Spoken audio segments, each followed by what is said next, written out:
মালিক কি সমাধান করবো বলে জমিনদারের মতো আমার বান্দা যুবক তওবা করার জন্য যদি বেশি রাস্তা চলে যায় মনে করবা বান্দা জান্নাতি তারে বান্দা জান্নাতে পাঠায় দিবা। আর আমার বান্দা যদি তওবা করার জন্য কম রাস্তা যায় মনে করবা জাহান্নামে তারে জাহান্নামে পাঠায় দিবা। জিবরাইল আমিন দুনিয়াতে এসে দেখে বান্দা তওবা করার জন্য কম রাস্তা গিয়েছে তার মানে জাহান্নামী। আমার আল্লাহকে বলে দয়ার মালিক বান্দা তো কম রাস্তা গিয়েছে সে তো জাহান্নামী।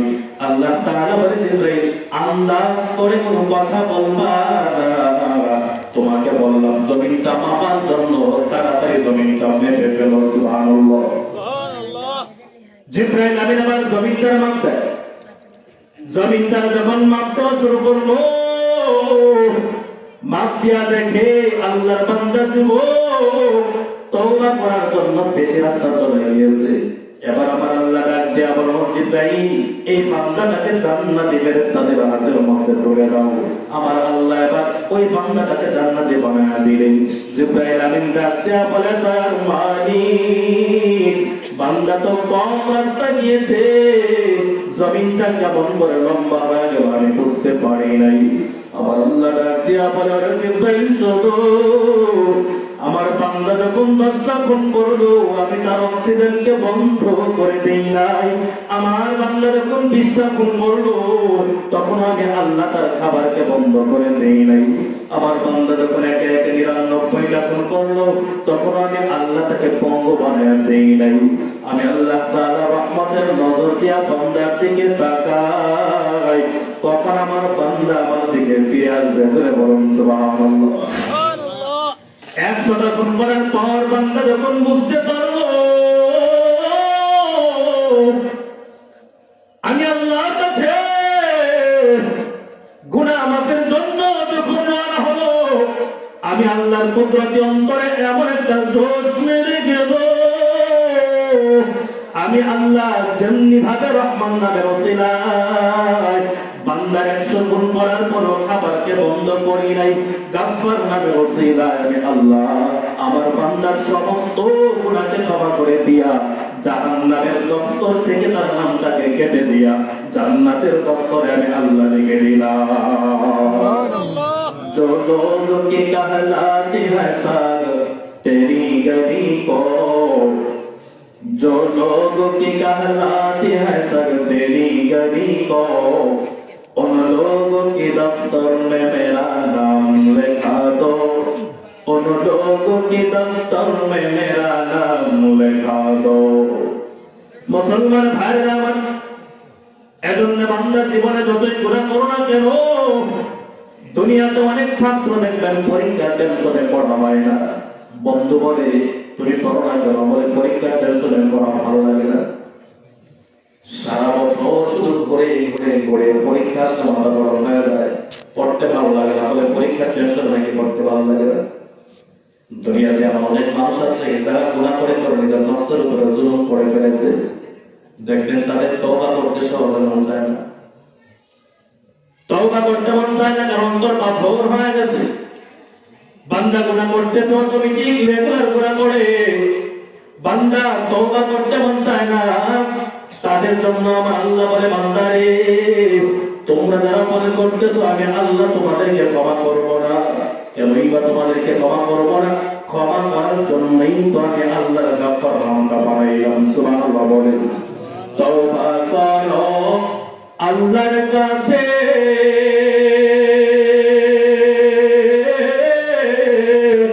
তওবার দরজা খোলা আছে মাফ করলেও করতে পারে তিনি যে রহমান না মানলি ফরমান রে তুই না মানলি কুরআন কার প্রেমেতে ভুইলা বইলি আল্লাহ রে ইনসান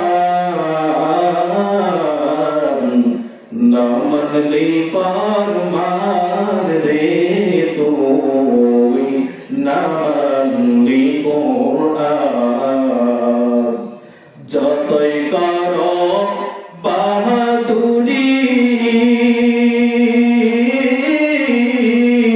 এই দুনিয়া নয় তোর বাড়ি।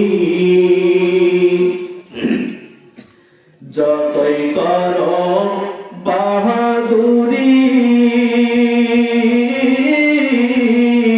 এই দুনিয়া নয় তোর বাড়ি। যেতে হবে সবই ছাড়ি, কবর মাজার, না মানলি ফরমান রে তুই, না মানলি কোরআন। আল্লাহ বলেন লা তাকনাতু মির রাহমাতিল্লাহ। গুনাহ কত করেছো? হাদিসে মায়ার নবী বলেন রাতের অন্ধকারে আল্লাহ তাআলা তার ক্ষমার হাতকে প্রসারিত করে রাখেন দিনের আলোয় যারা গুনাহ করে তাদেরকে ক্ষমা করার জন্য। সুবহানাল্লাহ। দিনের আলোয় আল্লাহ তার হাতকে প্রসারিত করে রাখেন, ক্ষমার হাত, দয়ার হাত। রাতের অন্ধকারে যারা গুনাহ করে তাদেরকে ক্ষমা করার জন্য। রব্বে কারীম বলেন তুই ক্ষমা চা, কত গুনাহ করেছো, কত গুনাহ করেছো, ক্ষমা চাইতে দেরি না। তাকনাতু মির রাহমাতিল্লাহ, ইন্নাল্লাহা ইয়াগফিরুয যুনুবা জামিআ। আল্লাহ বলেন বান্দা তোর জীবনের সমস্ত গুনাহ আল্লাহ ক্ষমা করে দেব। সুবহানাল্লাহ। মুসলমান ভাইরা আমার, হাদিসের বর্ণনায় চমৎকার একটা ঘটনা পাওয়া যায়। আল্লাহর নবীর কাছে যখন ওহী নাযিল হতো, হাদিসের কিতাবেও আছে, তাফসীরের কিতাবেও আছে, আল্লাহর নবীর কাছে 7 পদ্ধতিতে ওহী আসতো। কয় পদ্ধতি? কখনো জিবরাইল নিজের আকৃতিতে আসতেন, কখনো ঘন্টার মতো আওয়াজ হতো, কখনো মৌমাছির গুনগুন শব্দের মতো আওয়াজ হতো, কখনো জিবরাইল আমিন মানুষের আকৃতি ধারণ করে নবীর কাছে ওহী নিয়ে আসতেন। মানুষের আকৃতি ধারণ করে যখন নবী জিবরাইল আমিন নবীর কাছে আসতো, তখন নবীর সাহাবী হযরত দাহিয়াতুল কালবের রূপ ধারণ করে আসতো। বলুন সুবহানাল্লাহ। দাহিয়াতুল কালবের রূপ ধারণ করে নবীর কাছে জিবরাইল আমিনের আগমন। তাহলে বোঝা গেল দাহিয়াতুল কালবি আমার নবীর একজন প্রিয় সাহাবী। ঠিক কি না বলেন? দাহিয়াতুল কালবি যখন ইসলামটা গ্রহণ করে নেয়, নবীর কাছে এসে হাও হাও করে দাঁড়িয়ে কান্না করে, আর নবীকে বানানো পয়গম্বর, আপনি বলেন আমার জীবনের গুনাহকে আমার আল্লাহ ক্ষমা করবেন কিনা বলেন। নবী আমার ডাক দিয়া বলেন দাহিয়া রে, কালেমা পড়ার সাথে সাথে আমার আল্লাহ তোমার জীবনের সমস্ত গুনাহগুলোকে ক্ষমা করে দিয়েছেন। সুবহানাল্লাহ বলেন। কিন্তু দাহিয়া কান্না থামে না। দাহিয়াতুল কালবি ডাক দিয়া বলে পয়গম্বর, এই জীবনে আমি এমন একটা গুনাহ করলাম, আমার মনে হয় আমার আল্লাহ আমার সব গুনাহ ক্ষমা করলেও এই গুনাহটা কোনদিন ক্ষমা করবেন না। নবী আমার ডাক দেয়া বলেন দাহিয়া রে, কি গুনাহ তুমি করেছো বলো। দাহিয়াতুল কালবি আবার ডাক দেয়া বলেন ওগো পয়গম্বর, জাহিলির যুগে আমার অবস্থা, আমি মুসলমান হওয়ার আগে আমাদের সমাজের নিয়ম ছিল কন্যা সন্তান দুনিয়াতে জন্ম দেওয়াটা অপমান ছিল, অপমান। কন্যা সন্তান দুনিয়াতে জন্ম দিলে একটা বাবার জন্য বড় অপমানের বিষয় ছিল। আমার অনেকগুলো কন্যা সন্তান দুনিয়ার জমিনে আসলো, আমি নিজ হাতে আমার কন্যা সন্তানগুলোকে হত্যা করলাম। তবে রাসূলুল্লাহ সর্বশেষ যে কন্যা সন্তান আমার দুনিয়ার জমিনে আসলো, ওই কন্যা সন্তানটা আসার পরে আপনার সামনে গেছেন ভাই, এর সামনে গেছেন সবাই তো আমার কাছে আসবেন, তো মহব্বত ভাবে আমার কথা বলতে ভালো লাগে।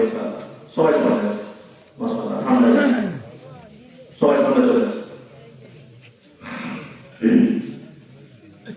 দাহিয়াতুল কালবি বলেন ইয়া রাসূলুল্লাহ, সব গুনাহ ক্ষমা করলেও আল্লাহ আমার এই গুনাহটা ক্ষমা করবেন না। বলে জাহিলি যুগে আমি এমন একটা অপরাধ করেছি, আমাদের জামানায় কন্যা সন্তান হওয়াটা ছিল অপরাধের, অপমানের। এজন্য যার কন্যা সন্তান হতো সাথে সাথে জ্যান্ত কবর দিয়ে দিত। নাউজুবিল্লাহ বলেন। বর্তমান দুনিয়াতে দেখবেন কিছু বাবা নামে ডাকাত আছে যারা কন্যা সন্তান হওয়াকে অপমানের মনে করে। ঠিক না বলেন? বন্ধুকে ফোন করলো, বন্ধু জিজ্ঞাসা করলো কি সন্তান হয়েছে, বলে কন্যা সন্তান। ছেলে হলে মিষ্টি বিতরণ করে, কন্যা হলে ফোন করে খবরটাও কাউকে দেয় না। অনেক ঘটনা বাংলাদেশে এরকম আছে, কন্যা সন্তান জন্ম দেওয়ার কারণে স্ত্রীকে তালাক দিয়েছে, এরকম ঘটনা বাংলার জমির আসলে নাই। তো কন্যা সন্তান হওয়ার কারণে তুমি যদি তোমার স্ত্রীকে দোষারোপ করো, আমি তো বলবো সর্বপ্রথম তোমাকে দোষার দরকার আগে। সে তো ইচ্ছে করে জন্ম দেয় নাই, তোমার অবশ থেকে মায়ের গর্ভে তোমার সন্তান গিয়েছে। সুতরাং দোষী যদি করতে হয়, দোষারোপ যদি করতে হয়, সর্বপ্রথম তোমাকে কন্যা সন্তান জন্ম দেওয়ার কারণে তোমাকে দোষার দরকার। অথচ মায়ের নবী বলেন, যেই ঘরে প্রথম কন্যা সন্তান হয় ওই ঘরটাকে রহমত এবং বরকত দ্বারা আল্লাহ ভরপুর করে দেন। সুবহানাল্লাহ। মুসলমান ভাইরা আমার, দাহিয়াতুল কলবি বলেন, ইয়া রাসূলুল্লাহ, আমার অনেকগুলো সন্তানকে, কন্যা সন্তানকে আমি নিজের হাতে হত্যা করলাম। সর্বশেষ আমার স্ত্রী যখন অন্তঃসত্ত্বা হলো, প্রেগনেন্ট যখন হয়ে গেল, ব্যবসার উদ্দেশ্যে আমি চলে যাব।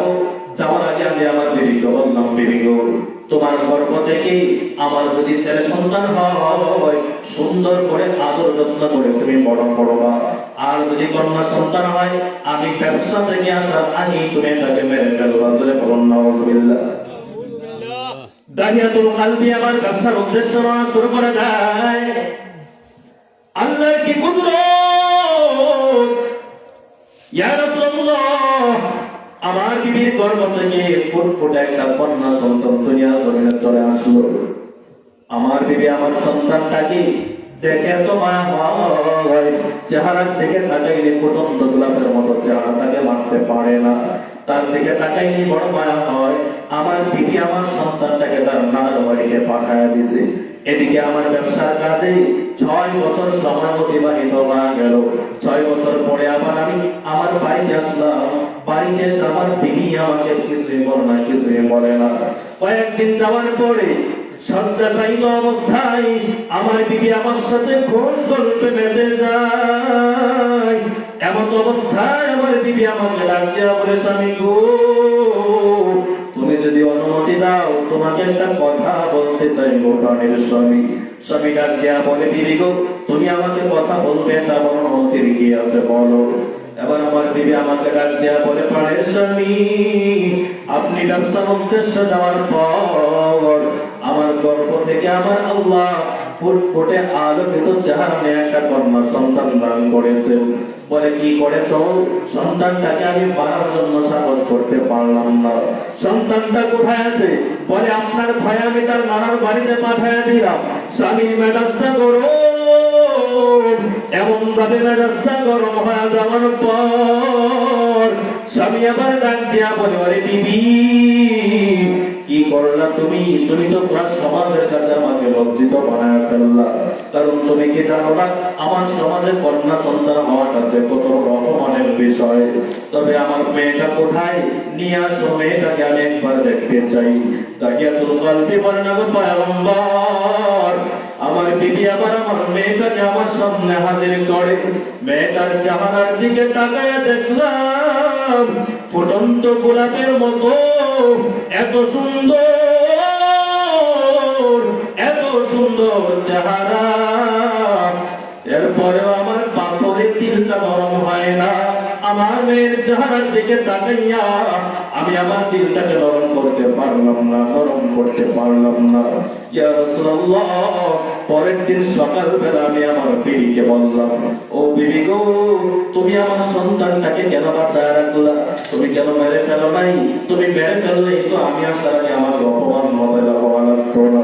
বিবি আবার ডাক দিয়া বলে, প্রাণের স্বামী, তুমিও তোমার সন্তানের প্রতি যদিও তোমার মায়া নাই, কিন্তু আমি তো সন্তানের মা। আমি যাহার দিকে তাকাইয়া বড় মায়ায় পড়ে গেলাম। দুনিয়াতে দেখবেন বাবা সন্তানের প্রতি যেই পরিমাণ ভালোবাসা, তার চেয়ে অনেক গুণ বেশি ভালোবাসা কিন্তু মায়ের হয়। এজন্য সন্তান যদি কোথাও বিপদে পড়ে, আমার আল্লাহ সবার আগে মায়ের অন্তরের মধ্যে রাডারের মতো খবর পাঠায়। দেন, জোরে বলুন ঠিক কিনা? গত বছর প্রোগ্রামের জন্য গেলাম নীলফামারী এলাকা, উত্তরবঙ্গে চলে গেলাম। তো যেখানে মা ফিরে যাই, যাওয়ার আগে মাকে ফোন করে বলে যাই বিদায় নিয়ে দোয়া নেই। তাড়াহুড়ার কারণে, ব্যস্ততার কারণে বলতে পারলাম না। টাঙ্গাইল এলাকায় আসার পর, যমুনা সেতুর ওই পারে থাকার পর আমার গাড়ি আর সামনের গাড়ি এমন একটা ধাক্কা লেগে গেল। ধাক্কা লাগার পরে সামনের গ্লাসগুলো ভেঙে আমার শরীরের মধ্যে পড়ে গেল। রাত তখন 3টা বাজে। হঠাৎ করে তাকায় দেখি মা জননী মোবাইলের মধ্যে ফোন করলেন। মোবাইল বের করে জিজ্ঞাসা করলাম, মা গো, এত রাত হয়ে গেল, তুমি কি ঘুমাও নাই? কেন ফোন করেছো? মা ডাক দিয়া বলে, ওরে বাবা, আমি তো আরামের ঘুম ঘুমাইতেছিলাম, ঘুমের ঘরে স্বপ্নে দেখি তুমি মনে হয় কোনো বিপদে পড়ে গেছো। আমি বললাম, মা গো, সত্যি এই মুহূর্তে আমার গাড়ির সাথে সামনের গাড়ির ধাক্কা লেগে গেল, সামনের গ্লাসটা ভেঙে আমার শরীরের মধ্যে পড়ে গিয়েছে, আল্লাহ হেফাজত করেছে।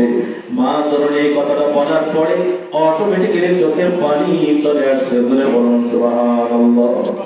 ভাইয়ের মতন দরদি কেউ এই দুনিয়ায় পাইবা না, যে মায়ের পদতলে জান্নাত সন্তানের ঠিকানা।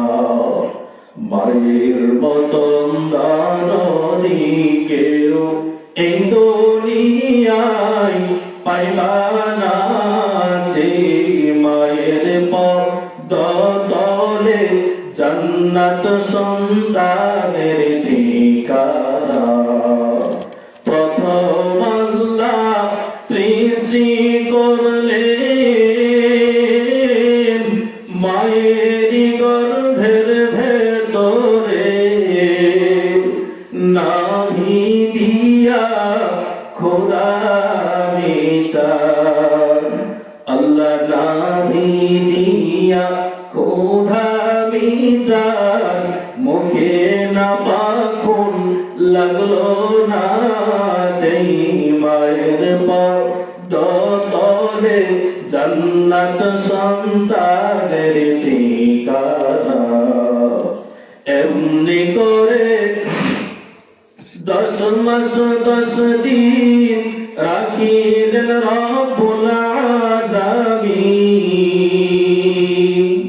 এমনি করে 10 মাস 10 দিন রাখিলেন রব্বুল আলামিন।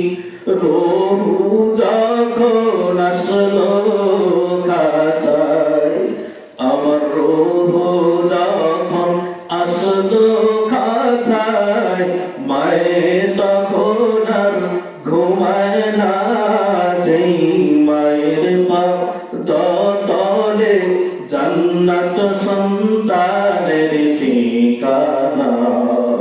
মায়ের মতন দরদি কেউ এই দুনিয়ায় পাইবা না, যেই মায়ের পদতলে জান্নাত সন্তানের ঠিকানা। দাহিয়াতুল কলবি বিবি ডাক দিয়া বলে, পারের স্বামী, আমি তো মা, আমার অন্তরে দরদ মায়াটা একটু বেশি, এজন্য মারতে পারলাম না। দাহিয়াতুল কলবি পরের দিন সকালবেলা বিবিকে মুস্কি হেসে বলে, বিবি ঠিক আছে, তুমি যেহেতু রেখে দিয়েছো আমার কোনো আপত্তি নাই, তবে আমার সন্তানটাকে আজকে সুন্দর করে সাজায় দাও, আমি আমার সন্তানকে নিয়ে আজকে দাওয়াতে যাবো, বেড়াতে যাবো। সুবহানাল্লাহ। মা এবার মনে বড় আনন্দ, সুন্দর করে মনের মাধুরী দিয়ে সন্তানটাকে সাজায় দেয়। বাবা দাহিয়াতুল কলবি সন্তানটাকে হাতের মধ্যে ধরে ধরে দাওয়াতের দিকে রওনা করে। যখন রওনা করে দেখবেন বাচ্চাদের বয়স যখন 6 বছর 7 বছর হয়, সন্তান যখন বাবার হাত ধরে রাস্তার মধ্যে হাঁটে, বাচ্চা অনেক কিছু জিজ্ঞাসা করে, প্রশ্ন করে, কত মজা লাগে, ঠিক হবে।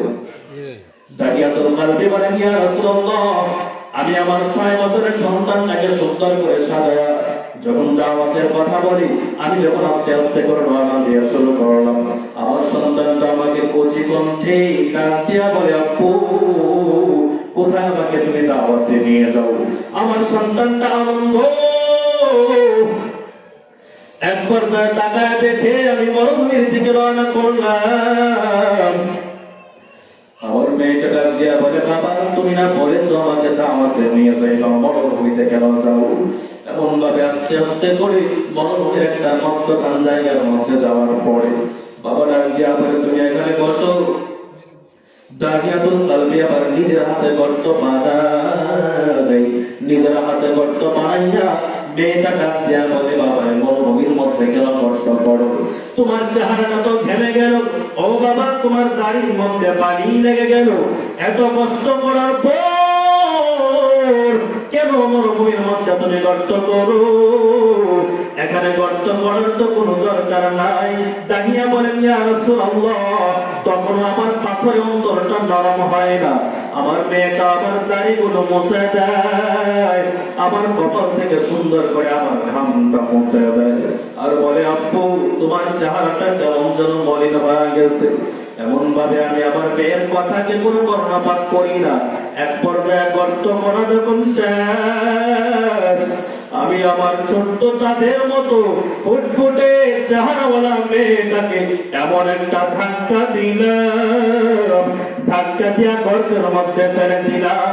আমার মেয়েটা বলে, আব্বু তুমি আমাকে ধাক্কা দিয়া কেন গর্তের মধ্যে ফেলে দিলাম? আমি কোনো কথা বলি না, কোদাল দিয়া মাটিগুলো আস্তে আস্তে করে বন্ধ করতে লাগলাম। এক পর্যায়ে আমার মেয়ের কোমর পর্যন্ত আমি ঢোকায়া দিলাম। তখনও আমার কচি মেয়েটা বুঝে না আমি বাবা তাকে হত্যা করতে আসছি, তখনও বুঝে না। আমি আস্তে আস্তে করে আমার মেয়ের বুক পর্যন্ত যখন মাটি দিয়া ডেকে দিলাম, আমার মেয়েটা আমার ডাক দিয়া বলে, বাবা এতক্ষণে আমি বুঝতে পারলাম তুমি আমাকে মারার জন্য আনলা, তুমি আসলে আমাকে দাওয়াতের জন্য আনো নাই, তুমি তো আমাকে মারার জন্য মরুভূমিতে নিয়ে আসছো। ও বাবা তোমার লজ্জা হবে আমি জানি, তবে আল্লাহর কসম বাবা তুমি আমারে মারবা না। আমি কথা দিলাম তোমার যদি লজ্জা হয় আমি জিন্দেগিতে তোমাকে আব্বু বলে ডাকবো না, আমি তোমার মেয়ে বলে কোনোদিন নিজেকে পরিচয় দিব না, তারপরেও তুমি আমাকে বাঁচায় রাখো। দাহিয়াতুল কলবি বলেন, ইয়া রাসূলুল্লাহ, তারপরে আমার অন্তরটা নরম হয় না, আমার অন্তরটা নরম হয় না। এদিকে আমি আস্তে আস্তে আমার মেয়ের বুক পর্যন্ত ডেকে দিলাম। আমার মেয়ের বুক পর্যন্ত যখন আমি ডেকে দিলাম, আমার ছোট্ট মেয়েটা আমার চেহারার দিকে ফেল ফেল করে তাকায় আর বলে, আব্বু আমি জিন্দেগিতে তোমার মেয়ে বলে পরিচয় দেব না গো বাবা, তারপরেও তুমি আমাকে দুনিয়ার জমিনে বাঁচিয়ে রাখো। দাহিয়াতুল কলবি বলেন, ইয়া রাসূলুল্লাহ, এমন করুণ কণ্ঠে আমার মেয়েটা যখন আমার কাছে কাকুতি মিনতি করে কান্না করে, আমার মেয়ের কান্না আর করুণ চাহনিতেও আমার দিলটা নরম হয় না। এক পর্যায়ে আমি হাতে একটা পাথর নিলাম, বিশাল বড় একটা পাথর আমি হাতের মধ্যে নিলাম।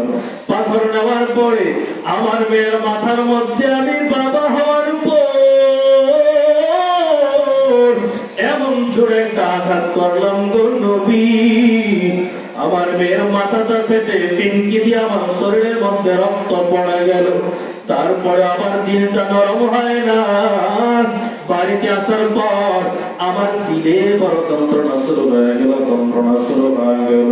ইয়া রাসূলুল্লাহ, আমার মনে হয় আমার আল্লাহ আমার জিন্দেগীর সমস্ত গুনাহকে ক্ষমা করলেও আমার এই গুনাহটা আমার আল্লাহ ক্ষমা করবে না। নবীও কান্না করে বুক ভেজায় আর বলে, ওরে দাহিয়া তোমার এই গুনাহটাও আমার আল্লাহ কালেমা পড়ার কারণে আমার আল্লাহ ক্ষমা করে দিয়েছে। আর জোরে আওয়াজ দিয়া বলো না রে বাবা সুবহানাল্লাহ। মাওলার নাম ডাকিবি কবে, সময় গেলে অত যৌবন ফুরাবে, কাফন ধরবে এই সাদের রঙে তেরে, সময় গেলে নাম ডাকিবি কবে সময় গেলে। নাম ডাকিলেন ইউনূস নবী, পানির নিচে রইলেন ডুবি রে, পানির নিচে থাইকাও নবী মাওলার নাম ভুলিলেন না রে, সময় গেলে মাওলার নাম ডাকিবি কবে সময় গেলে। সময় গেলে নাম তো এটা লাভ আছে? সময় থাকতে শাসন করো। ফেরাউন যখন নীল দরিয়ায় ডুবে মরল, মুসা নবীর কি পরিমাণ জ্বালালো, বনী ইসরাইলকে কি পরিমাণ নির্যাতন, কি পরিমাণ টর্চার করলো। নীল দরিয়ায় যখন ডুবলো, আমান্না বিরাব্বি মুসা ওয়া হারুন, আল্লাহ মুসা এবং হারুনের রবের প্রতি ঈমান আনলাম। আল্লাহ বলে জিবরিল কোথায়? তাড়াতাড়ি নাফরমানের মুখে কাঁটা ঢুকায় দাও। আউযুবিল্লাহ বলেন। সময় থাকতে সাধন করো, সময় থাকতে মালিককে ডাকো। বয়স হয়ে গিয়েছে 90, কত 90 বছরের বুড়া, বিছানায় শয্যাশায়ী অবস্থায় আছে। ইমাম সাহেবকে সন্তান গিয়ে বলে হুজুর একটু বাড়িতে চলে, কেন? যে বাবা তো মৃত্যু পথযাত্রী, তাকে তওবা করাতে হবে। হুজুরও চাকরি বাঁচানোর দাম দেয়, এলাকার প্রভাবশালী মানুষ, না গেলে চাকরি থাকবে না। তো চাকরি বাঁচানোর জন্য 90 বছরের বুড়াকে তওবা করাতে আসছে। হুজুর এসে বলে না জীবনে গুনাহ করবো না, বুড়ায় বলে আজ জীবনে গুনাহ করবো না, আর বেগার নারীর দিকে তাকাবো না, বুড়ায় বলে আর তাকাবো না। আমি আপনাদেরকে জিজ্ঞাসা করি, 90 বছরের বুড়া বেগানা নারীর দিকে তাকানো কেন? বিশ্ব সুন্দরী যদি এনে দেওয়া হয়, তাকে কিছু করার ক্ষমতা আছে? তখন তওবা করলে তওবা কবুল হবে? সময় থাকতে সাধন করো। অতমান যৌবন পোড়াবে, কাফন ধরবে, এই সাধের রঙে তেরে, সময় গেলে নাম ডাকিলেন মুসা নবী, মাওলা দেখতে চেয়েছিলেন রে, মাওলা নিজে বললেন এই জগতে মুসা হবে না দেখা রে, সময় গেলে মাওলার নাম ডাকিবি কবে সময় গেলে। মুসলমান ভাই, এজন্য তওবা করতে হবে আল্লাহর কাছে। কার কাছে বলেন? আল্লাহর কাছে। আল্লাহ বলে বান্দারে গুনাহ কত করেছো, গুনাহ যতই করো না কেন, লা তাকনাতু মির রাহমাতিল্লাহ, আমার রহমত থেকে তুমি নিরাশ হয়ে যেও না। মুসলমান ভাইরা আমার, বনী ইসরাইলের একজন পয়গম্বর মুসা আলাইহিস সালাম, তার সময় এলাকার মধ্যে একজন বড় বদমাশ ছিল, অনেক বড় সন্ত্রাস। এমন কোন অপরাধ নেই বান্দা করে নাই, গুনাহ করে করে বান্দা অন্যায়ের কাগজটা খিলাফ করে ফেলেছে, সন্ত্রাসী করে, রাহাজানি করে, মদ খায়, জিনা করে। তার অত্যাচার এত পরিমাণে এলাকার মধ্যে শুরু হয়ে গেছে, তার অত্যাচারে তার মা বাবা পর্যন্ত অতিষ্ঠ হয়ে গেছে। আর যে সন্তানের প্রতি অত্যাচারের কারণে মা বাবা পর্যন্ত অতিষ্ঠ হয়ে যায়, বোঝা গেল এটা নাম্বার সারা খারাপ। ঠিক না বলে? এলাকার মানুষগুলো মিলে পরামর্শ করে মুসা নবীর কাছে চলে গেল, গিয়া বলে পয়গম্বর, আমাদের এলাকায় এই নাফরমান যুবক, তার জন্য এলাকাটা অনেক গরম হয়ে গেছে, অন্যায়ের রাত কায়েম হয়ে গেছে।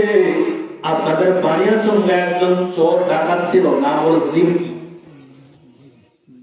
তার অত্যাচারে সবাই অতিষ্ঠ, তার মা বাবা অতিষ্ঠ, এলাকাবাসী অতিষ্ঠ, পুরা বানিয়াচংবাসী তার আতঙ্কে দিন রাত কাটে গেছে। ঠিক কিনা বলে? সর্বশেষ তাকে ক্রস ফায়ার করে দুনিয়া থেকে বিদায় করা হয়েছে। এত বড় কাজ। সে মারা যাওয়ার পর থেকে বানিয়াচংয়ের যত 500 রাস্তাগুলো আছে, ওই রাস্তাগুলোতে চুরি ডাকাতি মোটামুটি কিছুটা হলেও কমছে। ঠিক কিনা বলে?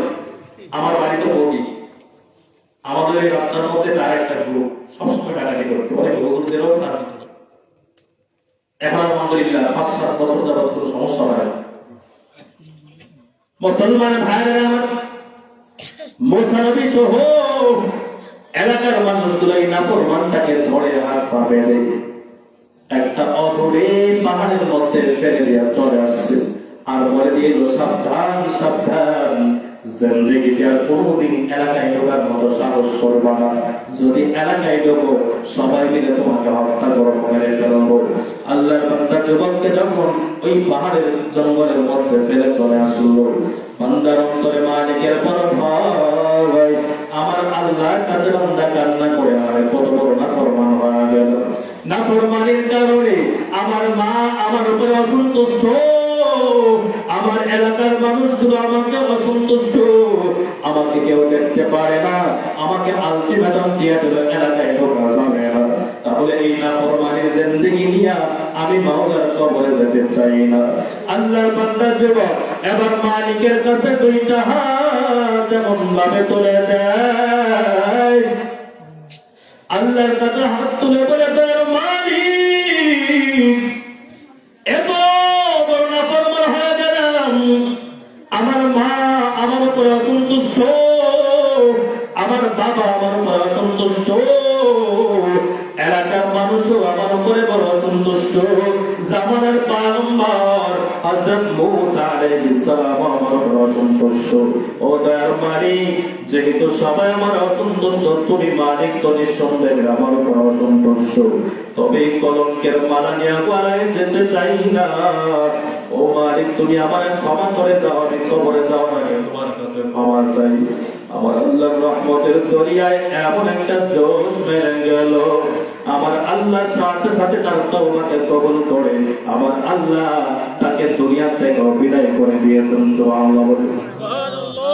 মূসা নবীকে আমার আল্লাহ জানায় দিল, মূসা ওই জঙ্গলে চলো, ওইখানে আমার একজন আল্লাহর ওলি আছে, আমার বন্ধু দুনিয়া থেকে বিদায় হয়ে চলে গেছে, দুনিয়া থেকে বিদায় হয়ে চলে গেছে। তুমি মূসা নিজের হাতে তাকে গোসল দাও, নিজের হাতে তার কাফন পরায়া দাও, নিজের হাতে জানাজা দিয়ে তুমি তাকে কবরে পাঠায়া দাও। মূসা নবী দৌড়ায় চলে গেলেন, গিয়া দেখেন কোনো ওলি না, যে সন্ত্রাসকে গত রাতে আমরা হাত পা বেঁধে রেখে চলে গিয়েছিলাম, ওই সন্ত্রাসের মরা লাশ পড়ে আছে। মূসা নবী আল্লাহকে বলে, দয়ার মালিক এখানে তোমার কোনো ওলি তো দেখি না, এখানে তো সন্ত্রাসের লাশ পড়া। আমার আল্লাহ জানতে আমার মূসা, তুমি যাকে সন্ত্রাস বলতেছো, তোমরা সবাই মিলে গত রাতে তাকে জঙ্গলের মধ্যে হাত পা বেঁধে রেখে চলে গিয়েছো, কিন্তু আমার বান্দা তার নিজের ভুলটা বুঝতে পেরে আমি আল্লাহর কাছে তওবার হাতটা বাড়ায় দিল। তওবার হাতটা বাড়াইতে দেরি হয়, আমি আল্লাহ তার গুনাহকে ক্ষমা করে জান্নাতের মেহমান বানাইতে দেরি করি নাই। জোরে বলুন সুবহানাল্লাহ। ও মুসলমান ভাইরা, যুবক ভাই, ও বৃদ্ধ বাবা, পর্দার আড়ালের মা গো, এজন্য বান্দা তুমি কত গুনাহ করেছো, আমার আল্লাহর কাছে তওবা করো, আমার মালিকের কাছে, মালিকের কাছে তওবা করো, আল্লাহর কাছে তওবার হাতটা বাড়ায় দাও। আমার আল্লাহ বলে, বান্দা তুমি তোর দিকে তাকায় থাকি। মালিকের খোয়ারে দুইটা গরু আছে, একটা গরু হারায় গেছে, আর একটা খোয়ারের মধ্যে আছে। মালিক এবার খোয়ারে যে গরুটা আছে ওইটার জন্য মালিকের কোনো চিন্তা নাই, কোনো টেনশন নাই। যে গরুটা হারায় গেছে, মাগরিবের পরে টর্চ লাইট নিয়ে মালিক এলাকায় এলাকায় ঘুরে ঘুরে ঘুরে মানুষগুলোকে জিজ্ঞাসা করে, আমার গরুর রং এইরকম এইরকম রং, আমার গরুটাকে দেখছো? এলাকার মানুষ বলে, না তোমার গরুটা দেখি না। যেই বলল দেখি নাই, বান্দার টেনশন বড় বেড়ে যায়, মালিকের বড় টেনশন, আহারে আমার গরুটা কোথায় গেল, কোথায় গেলে গরুটা পাবো। আমার আল্লাহ ডাক দিয়া বলে, বান্দারে আমি আল্লাহ কুদরতি নিজের হাতে তোকে বানাইলাম। নিজের হাতে বানানোর পরে যেই বান্দা নামাজ পড়ে তার জন্য আমার তো টেনশন হয় না। যেই বান্দা আমি মালিকের দেখে দেখে দুনিয়াতে চলে তার জন্য আমার কোনো চিন্তা নাই। আমার টেনশন হলো আমার ওই বান্দার জন্য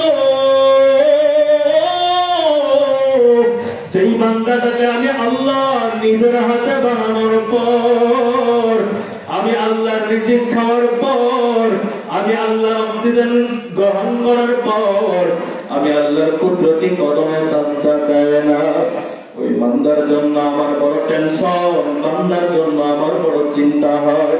এজন্যই তো মায়ের নবী বলেন, রাত্র যখন গভীর হয় দুনিয়ার মানুষগুলো তখন ঘুমায়, কিন্তু আমার আল্লাহ প্রথম আসমানে এসে দুনিয়ার বান্দাগুলোকে ডাকে আর বলেন, ও বান্দা আয়, গুনাহ করেছো, আমি আল্লাহকে বলো, আমি আল্লাহ তোমার গুনাহকে ক্ষমা করে দেব। বান্দা তোমার রিজিকের দরকার, আমি আল্লাহকে বলো, আমি আল্লাহ তোমার রিজিকের ব্যবস্থা করে দেব। বান্দা তোমার সম্পদের দরকার, আমি আল্লাহকে বলো, আমি আল্লাহ তোমার সম্পদের অভাবকে দূর করে দেব।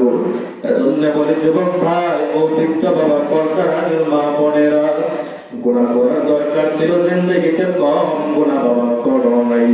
গান শোনার দরকার ছিল কম, গান শোনো নাই।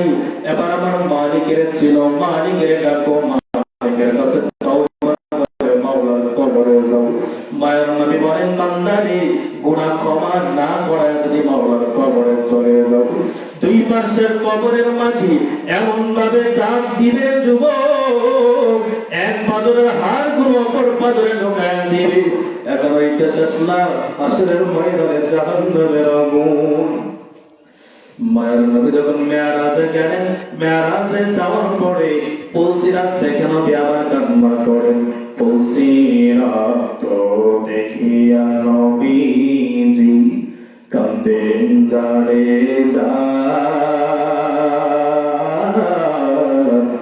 আমার উম্মত গুনাহগার কেমনে হইব পার।